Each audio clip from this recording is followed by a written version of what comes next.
বিসমিল্লাহির রহমানির রহিম। আসসালামু আলাইকুম। কেমন আছো সবাই? প্রিয় শিক্ষার্থী বন্ধুরা, আমরা নতুন একটা অধ্যায় একেবারে প্রথম থেকে শুরু করব ইনশাআল্লাহ। এবং এই অধ্যায়ের প্রত্যেকটা টপিক আমরা আগে বিশ্লেষণ করে পড়ব। তারপর প্রত্যেকটা টপিক থেকে কি ধরনের সৃজনশীল, কি ধরনের অবজেক্টিভ আসতে পারে সবগুলো আমি বিশ্লেষণ করে পড়াবো ইনশাআল্লাহ। তোমরা আমার সাথে থাকবে। প্রথমে আমরা আদান কি সেটা বোঝার চেষ্টা করব।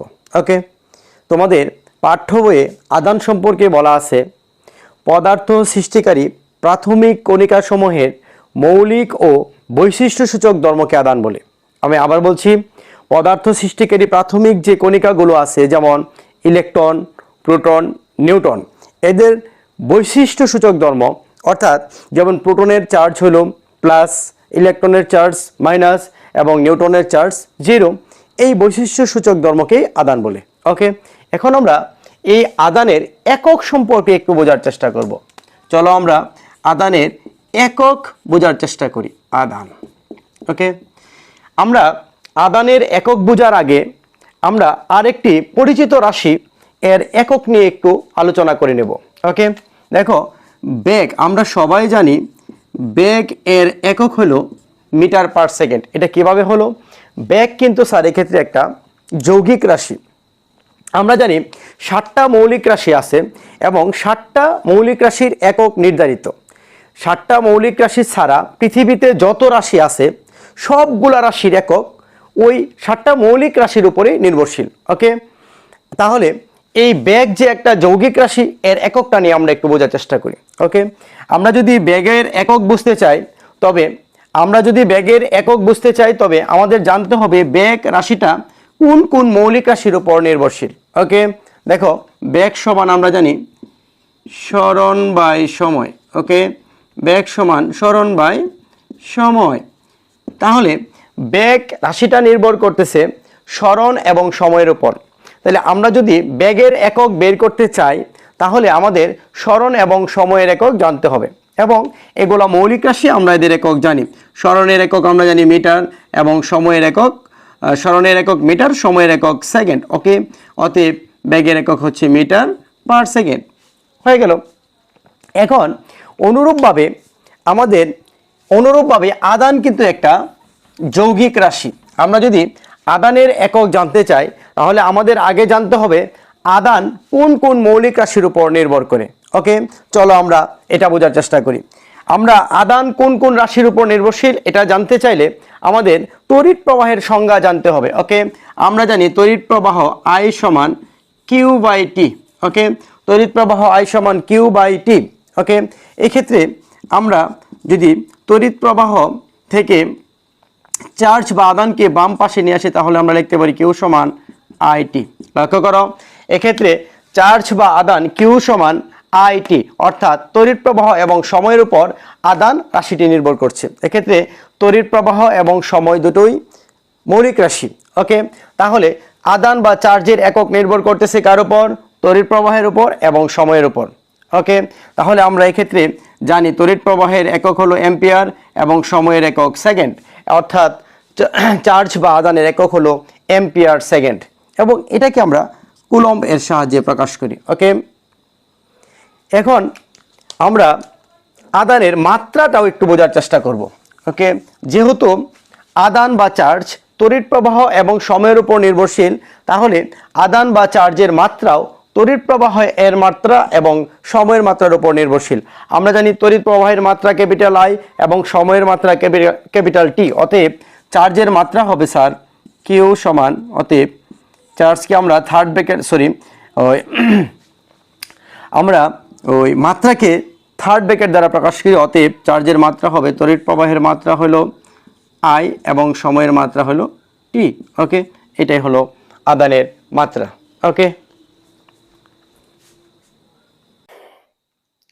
এখন আমরা ঘর্ষণে স্থির বিদ্যুৎ তৈরি এই বিষয়টা বোঝার চেষ্টা করব। খুবই সহজ একটা বিষয়, খুব অল্প সময় আমরা এটা বুঝে ফেলবো। ওকে, লক্ষ্য করো, সকল বস্তুরই প্রয়োজনের অতিরিক্ত ইলেকট্রনের প্রতি একটা আসক্তি থাকে।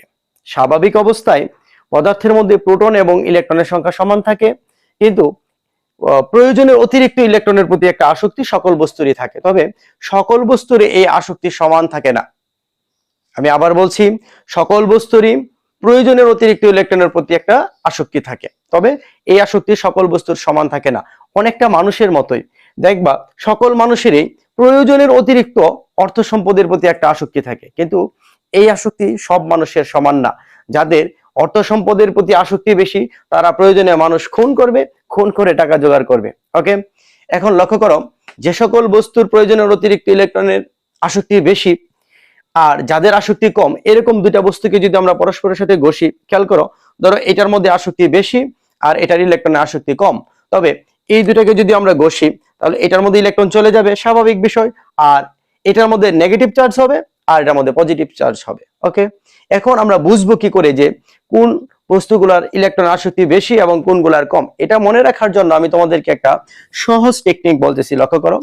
দেখো, ইরেকাফ, এই শব্দটা দেখো, ইরেকাফ। তোমরা ইউরোকাপ ফুটবলের নাম শুনছ অবশ্যই, ইউরোকাপ, ওটা থেকে আমরা এডিট করে ইরেকাফ বানাইছি। দেখো, এক্ষেত্রে ই মানে হলো ইবোনাইট, ইবোনাইট, ইবোনাইট বা পলিথিন দণ্ড, ইবোনাইট বা পলিথিন, পলিথিন। ওকে, এই দুইটার ইলেকট্রন আসক্তি প্রায় সমান, ইবোনাইট বা পলিথিন। তারপরে রে মানে হলো রেশমি কাপড় বা সিল্ক, রেশমি বা সিল্ক।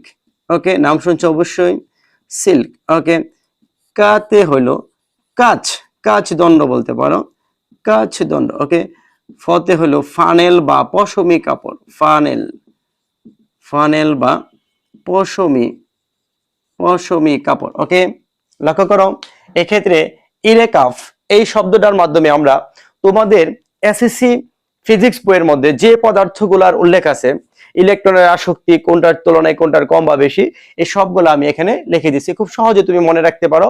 ইরেকাফ, ই মানে ইবোনাইট বা পলিথিনের দণ্ড, দণ্ড মানে পলিথিন বলতে আমরা যা বুঝি পলিথিনের ব্যাগ। আসলে পলিথিন মানে হলো একটা পদার্থ, পলিমার পদার্থ, ওটা দিয়ে যে ব্যাগ তৈরি করা হয় এটাকে আমরা পলিথিনের ব্যাগ বলি। ওকে, ওটা দিয়ে আবার ওই পলিথিন দিয়ে আমরা আবার দণ্ডের মতো বানাইতে পারবো, যেরকম পলিথিন দিয়ে কলম বানানো যাবে, এই টাইপের।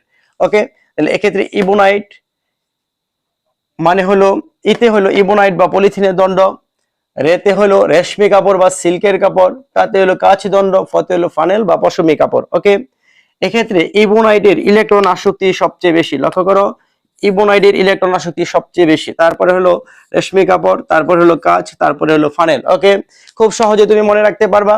এখন আমরা একটা উদাহরণ দিই, ধরো আমি যদি বলি একটা ইবোনাইট এর দণ্ডকে রেশমি কাপড় দ্বারা আমি ঘষবো, ইবোনাইট দণ্ডকে রেশমি কাপড় দ্বারা ঘষবো, তাহলে ইবোনাইট দণ্ডের মধ্যে কি চার্জ হবে? নেগেটিভ চার্জ হবে, কারণ রেশমি কাপড়ের চাইতে ইবোনাইটের ইলেকট্রন আসক্তি বেশি। ওকে, এবং রেশমি কাপড়ে এক্ষেত্রে ধনাত্মক চার্জ হবে।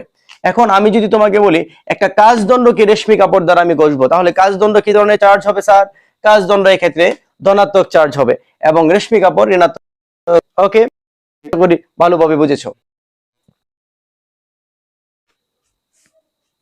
আমরা এখন বৈদ্যুতিক আবেশ বিষয়টা কি এটা বোঝার চেষ্টা করব। ওকে, বৈদ্যুতিক আবেশ এটাও একটা ইন্টারেস্টিং টপিক। হ্যাঁ, লক্ষ্য করো, একটা চার্জিত বস্তুকে একটা চার্জহীন বস্তুর কাছে এনে স্পর্শ করালে চার্জহীন বস্তুটা চার্জিত হবে। ওকে, এটা আমরা বুঝি।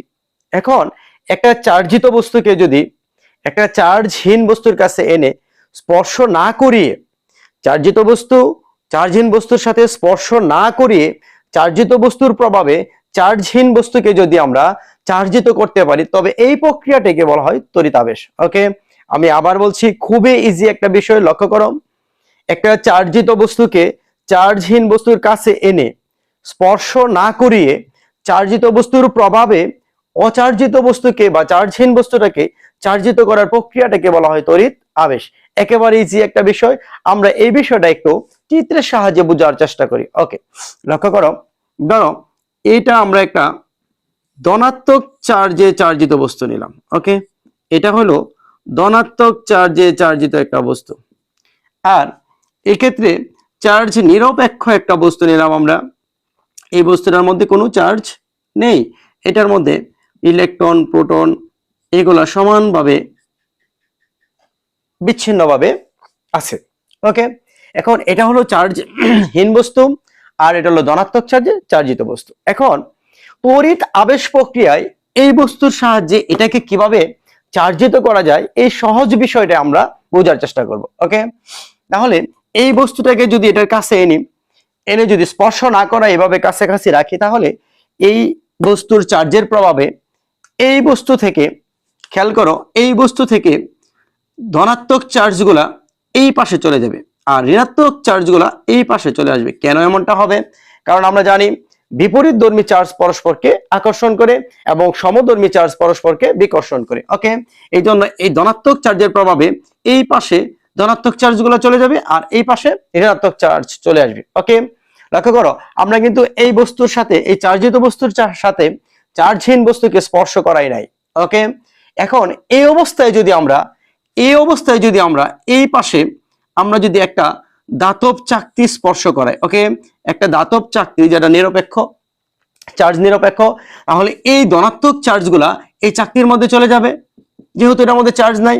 ওকে, এখন আমরা এই ক্ষেত্রে এই চাকতির মধ্যে যখন চার্জগুলো চলে যায়, এখন যদি আমরা এই চাকতিটাকে সরিয়ে নেই, দেখো কত মজার একটা বিষয়, এই চাকতিটাকে যদি এখান থেকে সরিয়ে নেই, তাহলে এই ক্ষেত্রে চার্জগুলো চলে গেল। এখন আমরা এই চার্জিত বস্তুটাকেও সরিয়ে নেব, তাহলে এই ঋণাত্মক চার্জ সমস্ত বস্তুর মধ্যে ছড়া যাবে। ওকে, ঋণাত্মক চার্জে চার্জিত হয়ে যাবে। খুব সিম্পল একটা বিষয়, লক্ষ্য করো, এক্ষেত্রে আমরা ধনাত্মক চার্জের সাহায্যে একটা চার্জহীন বস্তুকে চার্জিত করেছি।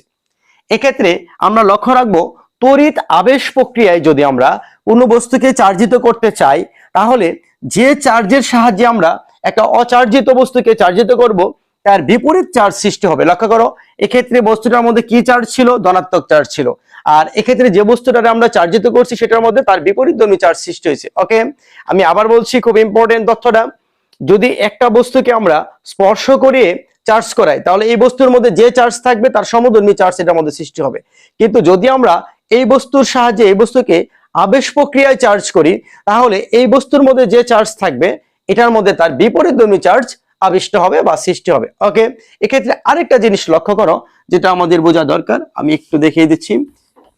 ওকে, এক্ষেত্রে আমরা আবার আরেকটা বস্তু নেই আমরা বোঝার সুবিধার্থে। ধরো এটার মধ্যে আমরা নেগেটিভ চার্জ দিলাম। ওকে, আর এক্ষেত্রে ছিল একটা নিরপেক্ষ বস্তু। ওকে, এটার মধ্যে ছিল প্লাস মাইনাস মাইনাস প্লাস এরকম ছিল। ওকে, তাহলে যখন এই ঋণাত্মক চার্জগ্রস্ত বস্তুটাকে আমরা এই নিরপেক্ষ বস্তুর কাছে আনবো, তখন এই ক্ষেত্রে পজিটিভ চার্জগুলো এইদিকে চলে আসবে আর নেগেটিভ চার্জগুলো এই দিকে চলে যাবে। ওকে স্যার, এখন যদি আমরা এক্ষেত্রে একটা ধাতব চাকতি স্পর্শ করাই, তাহলে এই নেগেটিভ চার্জ এটার মধ্যে চলে যাবে। তারপর আমরা এই চাকতি সরিয়ে দেব, চার্জ চলে গেছে। তারপর আবার যখন এটা সরিয়ে দেব, তখন এটার মধ্যে পজিটিভ চার্জগুলো ছড়া যাবে। ওকে, এখন আমাদের যে জিনিসটা বুঝতে হবে, যে এই ক্ষেত্রে যে চার্জের সাহায্যে আমরা কোনো বস্তুর মধ্যে চার্জ সৃষ্টি করাতে চাচ্ছি, এই চার্জটাকে বলা হয় আবেশী চার্জ। এটাকে বলা হয় কি? আবেশী চার্জ। ওকে, আবেশী চার্জ বা আবেশী আধান। আর এই বস্তুর মধ্যে যে চার্জগুলো সৃষ্টি হয়েছে এগুলোরে বলা হয় আবিষ্ট আধান। এদেরকে বলা হয় আবিষ্ট আধান। ওকে, এই আবিষ্ট আধান আবার দুই ধরনের।